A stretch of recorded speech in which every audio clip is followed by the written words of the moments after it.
kebut-kebutan, pastikan selamat sampai tempat tujuan masing-masing. Untuk yang ada di rumah, terima kasih kebersamaannya. Sampai jumpa di minggu depan. Terima kasih. Pokoknya jangan lupa follow ID @RRI ya. Boleh request, boleh salam-salam.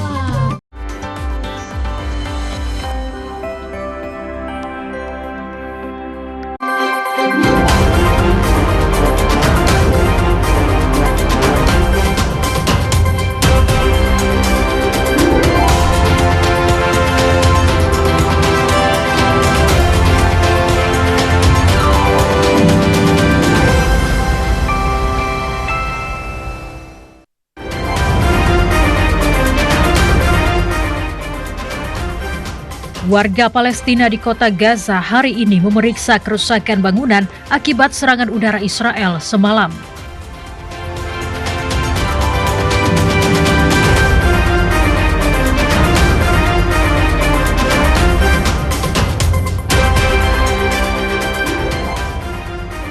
Pasukan Rusia merebut 3 permukiman di Ukraina, sedangkan Ukraina berhasil menyerang fasilitas minyak Rusia.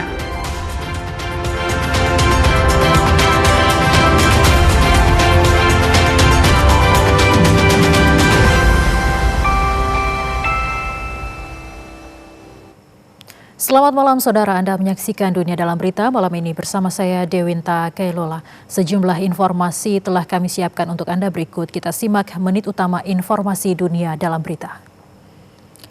Menit utama Dunia Dalam Berita kami awali dengan serangan Israel di kota Gaza, Palestina, unjuk rasa pro-Palestina di Yaman dan Selandia Baru, serta serangan udara di sekolah Myanmar, tewaskan lebih dari 12 orang.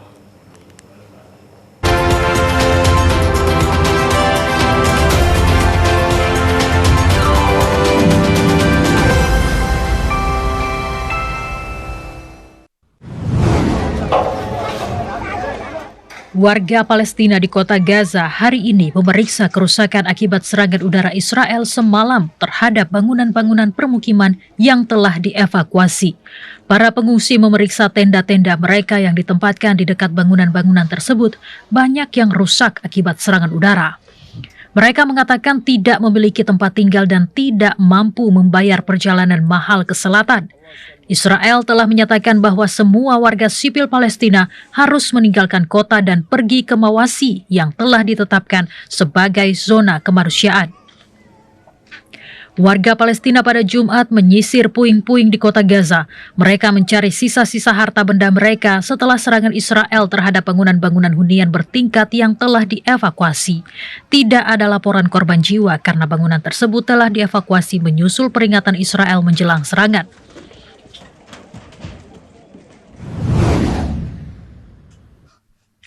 Ribuan pengunjuk rasa, terutama pendukung Houthi, berkumpul pada Jumat di lapangan Sabin di jantung ibu kota Yaman, Sanaa, untuk menunjukkan solidaritas kepada warga Palestina di Gaza. Unjuk rasa tersebut yang ditandai dengan nyanyian dan slogan-slogan menentang Israel menampilkan para peserta yang mengibarkan bendera dan senjata Palestina. Para demonstran menyatakan dukungan yang tak tergoyahkan kepada warga Palestina. Ribuan orang berpartisipasi dalam pawai pro-Palestina di Auckland, kota terbesar di Selandia Baru, hari ini. Pawai ini disebut oleh penyelenggara sebagai pawai terbesar sejak dimulainya perang di Gaza antara Israel dan kelompok pejuang Palestina, Hamas. Sekitar 50.000 orang menghadiri pawai untuk kemanusiaan di pusat kota Auckland pada Sabtu pagi, menurut kelompok Aotearoa untuk Palestina. Kepolisian Selandia Baru memperkirakan jumlah peserta mencapai 20.000 orang. Tidak ada penangkapan dalam pawai tersebut dan jalan-jalan di sepanjang rute pawai telah dibuka kembali. Juru bicara Aotearoa untuk Palestina, Arama Rata, mengatakan ini adalah pawai terbesar Selandia Baru untuk mendukung warga Palestina sejak konflik pecah di Gaza.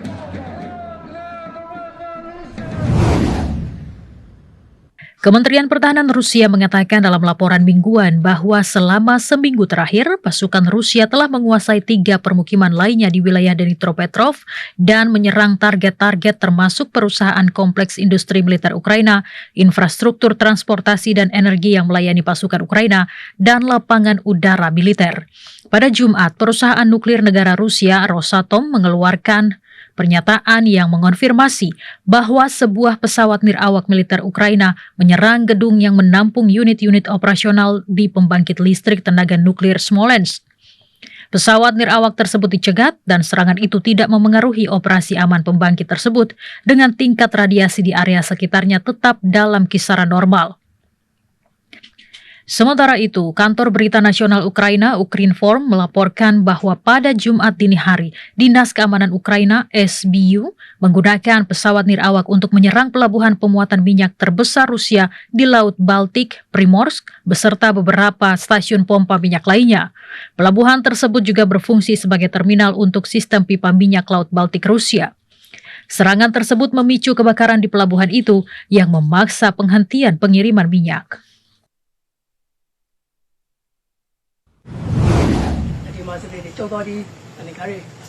Serangan terhadap sebuah sekolah asrama di Myanmar pada Jumat menewaskan dan melukai lebih dari selusin siswa saat mereka tidur.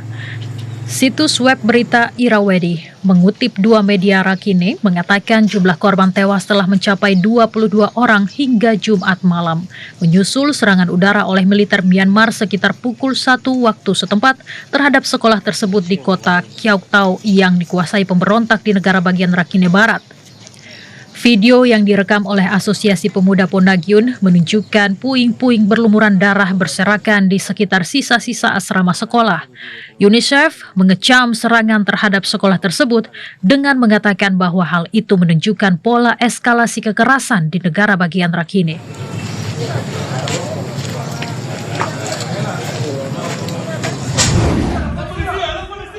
Polisi Costa Rica pada Jumat menangkap 4 orang yang diduga terlibat dalam pembunuhan seorang mantan perwira militer Nicaragua yang tinggal di pengasingan pada bulan Juni.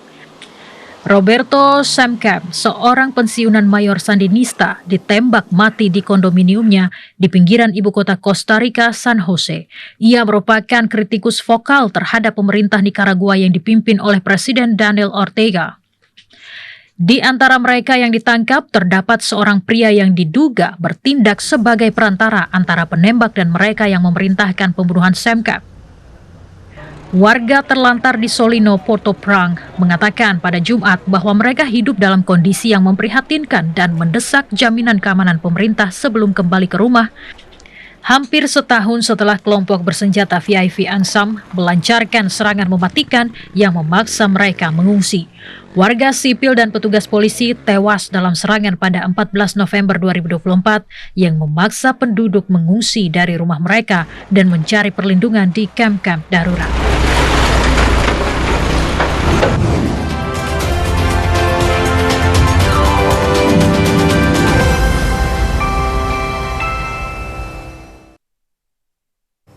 Perserikatan Bangsa-Bangsa mendukung solusi dua negara bagi penyelesaian masalah Palestina. Selengkapnya usai jeda.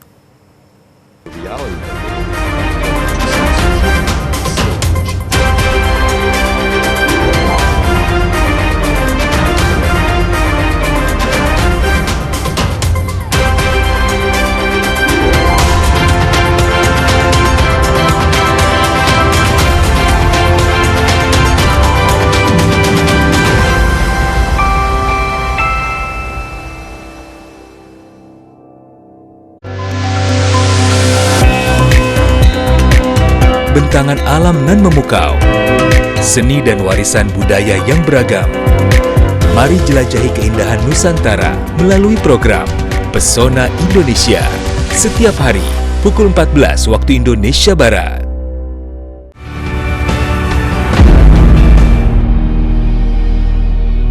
Sosok-sosok inspiratif yang memberikan manfaat bagi masyarakat serta mengangkat realita kehidupan yang terjadi dari berbagai penjuru tanah air. Kalian melihat hijau di mana-mana, krisis air itu nyata. Hal yang berkaitan dengan upaya reforestasi selalu kita gambarkan di mana-mana. Inspirasi Indonesia setiap hari pukul 14.30 waktu Indonesia Barat. Fokus membangun di kampung saya. Start your day informed. Stay updated and finish strong. Only on TVRI World. Start your day with clarity and insight. Starting Point brings you all the top stories, key headlines, and live updates. Every weekday morning, 8 to 9 a.m. Know what's happening and why it matters. Midday, stay informed with Newswatch, your trusted source for fast, reliable news from Indonesia and around the globe. Join us Monday to Friday, 1:30 to 2 p.m. Then, as the day concludes, tune in to World Today from 5 to 6 p.m. A complete roundup of global events, expert insights, and stories that shape our world. From morning to evening, stay with TVRI World. Bringing you trusted news every step of the way. Cerita dari berbagai penjuru negeri mengangkat informasi tentang isu sosial, budaya, dan ekonomi. Sebuah potret inspiratif yang mengedukasi dari wilayah Indonesia. Saksikan feature PSO LKBN Antara setiap Kamis pukul 20 waktu Indonesia Barat.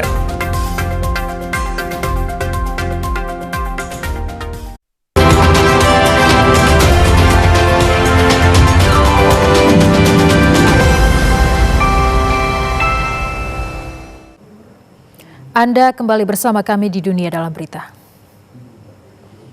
Perserikatan Bangsa-Bangsa PBB mendukung solusi dua negara bagi penyelesaian masalah Palestina. Namun, Israel menyatakan menolak deklarasi Majelis Umum PBB tentang solusi dua negara dengan Palestina.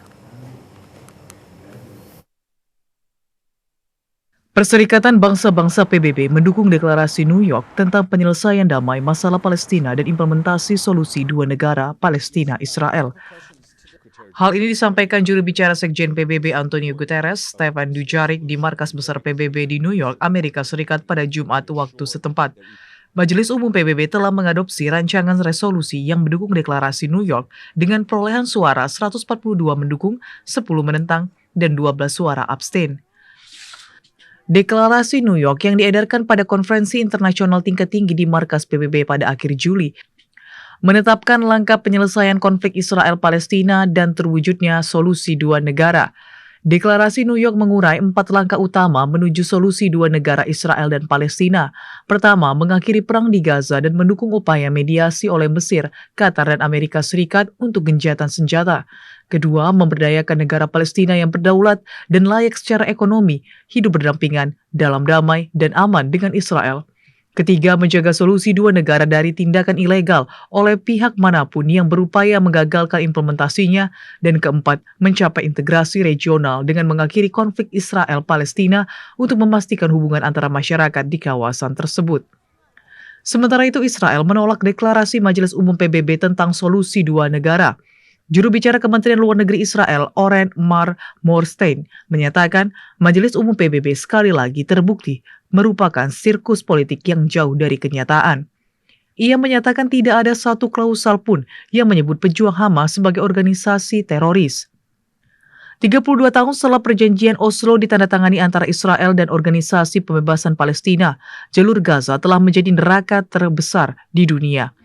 Perjanjian Oslo menetapkan pedoman umum untuk negosiasi dan meletakkan dasar bagi pemerintahan sendiri Palestina di tepi barat dan Gaza untuk masa transisi selama 5 tahun.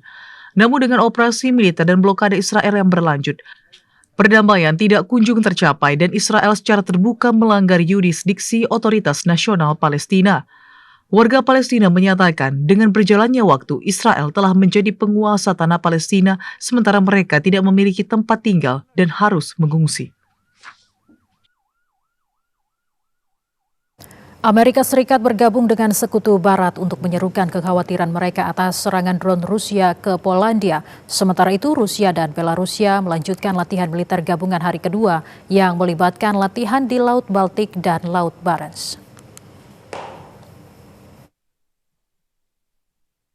Amerika Serikat bergabung dengan Sekutu Barat dalam pernyataan bersama pada Jumat 12 September untuk menyuarakan kekhawatiran tentang serangan drone Rusia ke Polandia. Mereka menyebut Moskow melanggar hukum internasional dan piagam PBB. Pernyataan yang dibacakan oleh Menteri Negara Polandia Marcin Bosaki menjelang pertemuan Dewan Keamanan PBB juga menyerukan Rusia untuk menghentikan perangnya terhadap Ukraina dan provokasi lebih lanjut. Presiden Amerika Serikat Donald Trump sebelumnya menyatakan serangan drone Rusia ke Polandia bisa saja merupakan kesalahan. Presiden Prancis Emmanuel Macron mengumumkan bahwa ia memutuskan untuk mengirim 3 jet tempur Rafale untuk membantu melindungi wilayah udara Polandia dan perbatasan timur Pakta Pertahanan Atlantik Utara NATO. Dengan dukungan pesawat dari sekutu-sekutu NATO, Polandia pada Rabu 10 September menembak jatuh drone Rusia yang diduga melanggar wilayah udara mereka. NATO pada Jumat meluncurkan operasi yang dinamakan Eastern Sentry untuk memperkuat pertahanan sisi timur Eropa sebagai tanggapan atas serangan drone Rusia tersebut. Sementara itu, Rusia dan Belarusia hari ini melanjutkan latihan militer gabungan Zapad 2025 hari kedua, yang melibatkan latihan di kedua negara dan di Laut Baltik dan Laut Barents. Latihan ini berlangsung di tengah meningkatnya ketegangan dalam perang Rusia-Ukraina. 2 hari setelah Polandia menembak jatuh drone Rusia di atas wilayah udaranya. Juru bicara Kremlin, Dmitry Peskov, menyatakan latihan yang bertujuan untuk meningkatkan keterampilan para personel dan tingkat kerjasama antara Rusia dan sekutu dekatnya, Belarusia, tidak ditujukan terhadap negara lain manapun. Nepal mulai bangkit setelah kerusuhan politik yang menewaskan puluhan orang. Sementara itu, masyarakat menyambut optimis penunjukan Sushila Karki sebagai Perdana Menteri sementara Nepal. Nepal berangsur pulih setelah sepekan dilanda kerusuhan. Kekerasan jalanan menewaskan sedikitnya 51 orang dan melukai lebih dari 1.000 orang. Kerusuhan berakhir setelah Perdana Menteri KP Sharma Oli lengser dari jabatannya. Presiden Ramchandra Podel kemudian menunjuk mantan Ketua Mahkamah Agung Sushila Karki sebagai Perdana Menteri sementara. Presiden Podel juga membubarkan parlemen dan menetapkan pemilu baru pada 5 Maret mendatang. Warga di Kathmandu menyampaikan harapan agar seluruh pihak bekerja sama untuk membawa Nepal ke arah yang lebih baik. Warga Nepal menunjukkan rasa optimis setelah Sushila Karki resmi ditunjuk sebagai Perdana Menteri sementara. Seorang warga mengatakan penunjukan Karki diharapkan membuka era baru bagi Nepal. Banyak warga menilai Karki sebagai sosok yang jujur dan berintegritas.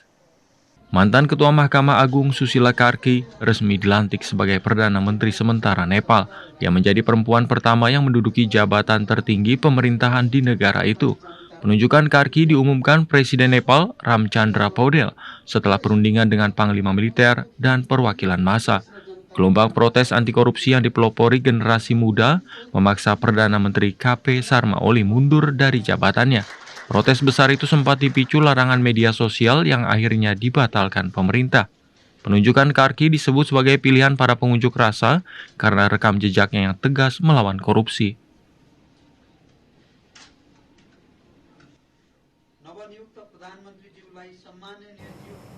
Sementara itu, warga Brazil merayakan vonis penjara bagi mantan Presiden Jair Bolsonaro dan ribuan warga Argentina memprotes kebijakan pemotongan anggaran Presiden Argentina Javier Milei. Warga Brazil turun ke jalan di Rio de Janeiro dan Sao Paulo, Brazil untuk merayakan vonis terhadap mantan Presiden Brazil Jair Bolsonaro. Mahkamah Agung Brazil menjatuhkan hukuman 27 tahun, 3 bulan penjara kepada Bolsonaro karena berupaya melakukan kudeta setelah kalah dalam pemilu tahun 2022.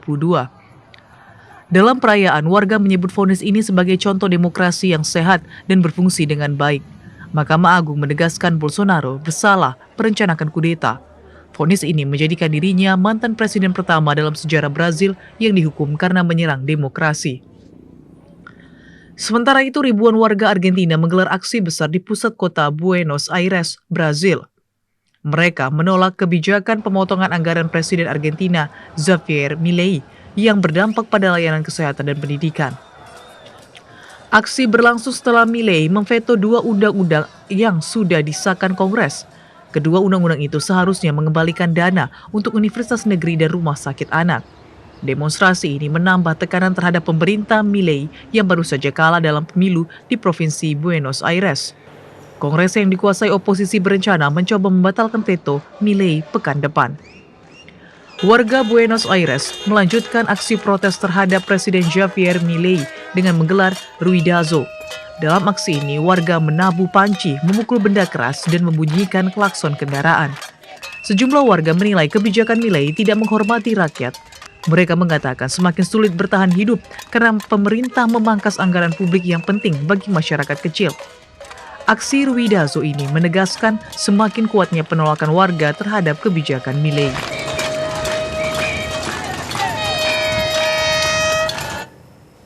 Informasi dari lapangan hijau segera kami sampaikan usai jeda. Tetaplah bersama kami.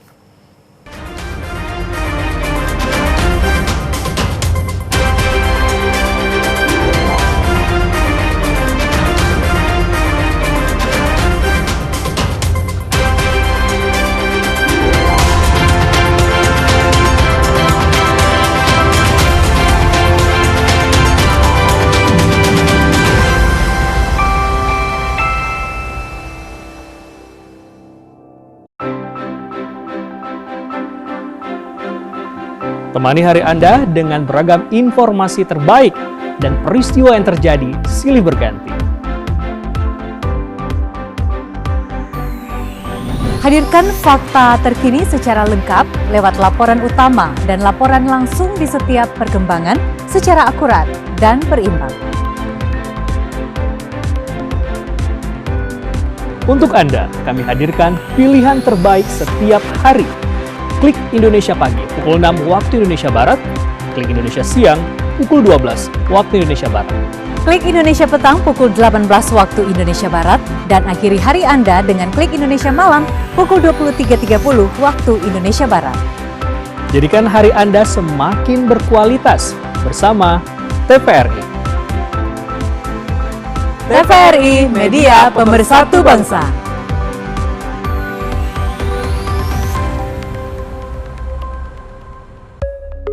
Bullying bukanlah sebuah candaan dan tidak boleh dianggap remeh. Perundungan memiliki dampak yang sangat serius bagi korban, baik secara fisik maupun psikologis. Perundungan selalu melibatkan niat untuk menyakiti atau merendahkan orang lain. Perundungan melibatkan tindakan agresif, baik verbal, fisik maupun sosial yang disengaja. Guru sebagai pendidik, jadikan siswa sebagai layaknya anak. Ayo, ciptakan persahabatan dan kasih sayang terhadap generasi muda Indonesia, generasi sehat dan berprestasi.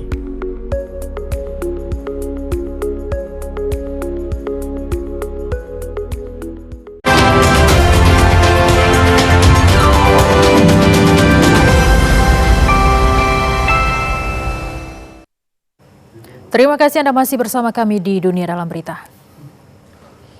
Informasi dari Liga Pro Saudi, saudara Al-Ittihad meraih kemenangan 4-2 atas Al-Fateh. Steven Bergwijn mencetak brace atau 2 gol pada laga ini. Al-Ittihad tampil meyakinkan dan meraih kemenangan 4-2 atas Al-Fateh dalam lanjutan Liga Pro Arab Saudi. Gol pembuka dicetak Hossein Akwar sebelum Al-Fateh menyamakan kedudukan melalui Matias Vargas. Steven Bergwijn kemudian membawa Al-Ittihad kembali unggul dengan 2 gol yang membuat publik tuan rumah bergemuruh.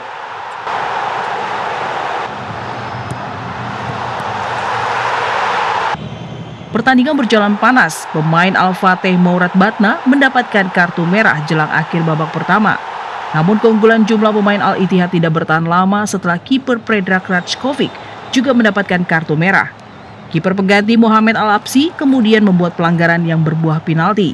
Sofian Mendepka berhasil menuntaskannya dan membuat skor menipis menjadi 3-2.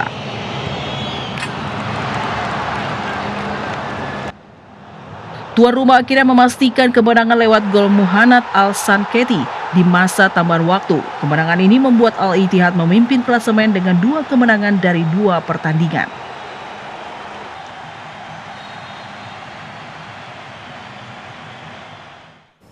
Pelatih Manchester City Pep Guardiola menilai kiper barunya Gianluigi Donnarumma punya keunggulan fisik yang luar biasa. Sementara itu pelatih Manchester United Ruben Amorim memastikan Altay Bayindir tetap menjadi kiper utama pada laga derby melawan Manchester City. Pelatih Manchester City Pep Guardiola memberikan pujian kepada kiper barunya Gianluigi Donnarumma. Guardiola mengatakan Donnarumma berbeda dengan Ederson yang telah meninggalkan City menuju Fenerbahce. Ia menilai Donnarumma membawa pengalaman besar dan kehadiran yang kuat di bawah Mistar. Menurut Guardiola, Ederson telah berjasa besar bagi City. Namun Donnarumma tidak perlu meniru gaya pendahulunya. Ia menyebut Donnarumma cukup menjadi dirinya sendiri dengan kemampuan menjaga gawang di laga-laga besar. Dalam konferensi pers, Guardiola juga berbicara soal Erling Haaland. Ia menilai penyerang asal Norwegia itu berada sedikit di atas Alexander Isak yang sebelumnya dipuji pelatih Liverpool Arne Slot. City akan menghadapi Manchester United pada laga derby akhir pekan ini, namun Guardiola belum memastikan apakah Donnarumma akan langsung diturunkan sejak menit pertama. Sementara itu, Manchester United menegaskan posisi kiper utama masih dipegang Altay Bayindir. Pelatih Manchester United, Ruben Amorim menyatakan keputusan itu diambil setelah klub mendatangkan kiper baru Saint Lamens dari Royal Antwerp. Meski punya potensi besar, Lamens disebut masih membutuhkan waktu beradaptasi dengan kompetisi Liga Inggris. Kiper lama United, Andre Onana, resmi dipinjamkan ke Trabzonspor setelah menjalani periode sulit di Old Trafford. Onana hanya tampil 1 kali musim ini ketika United tersingkir di Piala Liga setelah kalah adu penalti dari Grimsby Town. Amorim menegaskan Bayindir akan tampil sejak awal dalam derby akhir pekan ini. Ia juga mengonfirmasi beberapa pemain, termasuk Matheus Cunha, Mason Mount, dan Diogo Dalot dipastikan absen karena cedera. Pesona abadi kota kuno Kashi di Xinjiang, China diabadikan oleh seorang seniman lukisan cat minyak yang lahir dan dibesarkan di kota tersebut. Melalui sapuan kuasnya, Gurbanjan Ulam mengungkapkan pesona dan kekayaan budaya kota asalnya yang bersejarah.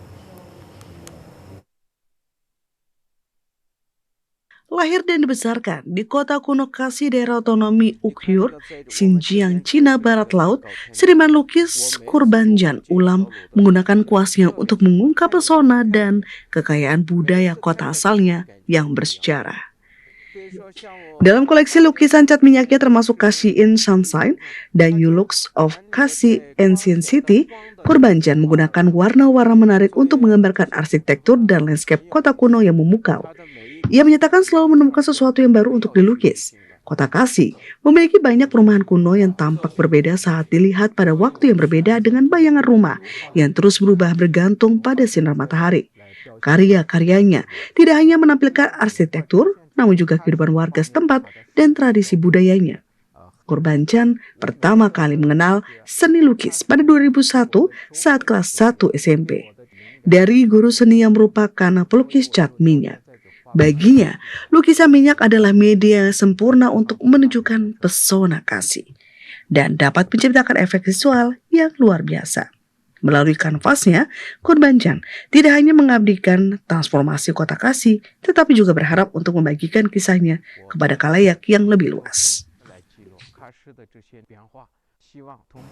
Berikut kami sampaikan perakiraan cuaca untuk kota-kota besar mancanegara berlaku besok mulai pukul 7 waktu Indonesia Barat.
Informasi perakiraan cuaca tadi sekaligus mengakhiri dunia dalam berita malam ini. Akhirnya saya Dewinta Kelola mewakili kerabat kerja yang bertugas mengucapkan terima kasih atas perhatian dan kebersamaan Anda. Selamat malam, sampai jumpa.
juga gue.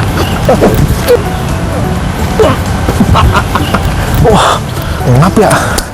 Mas, lagi ngapain? Lagi dagang bubur, lagi latihan salto lah. Latihan salto. Ada yang lebih gampang caranya buat belajar salto. Ah, masa? Iya. Emang situ bisa salto? Ush. Sini. Hebat tuh. Keren banget. Salto bukannya bisa latihan langsung gitu ya? Bisa. Yang penting tempatnya aman. Oh gitu. Iya. Jago banget nih. Oh, ini Kak Yo. Nah, itu yang kenal. pendiri Indo Salto, betul Iya, nggak? betul. Keren banget. Boleh nggak ajarin saya? Boleh? Boleh lah. Sambil ngobrol-ngobrol gitu boleh ya? Boleh dong. Oke kalau gitu. Sobat Milenial, jadi ini adalah Kak Yo.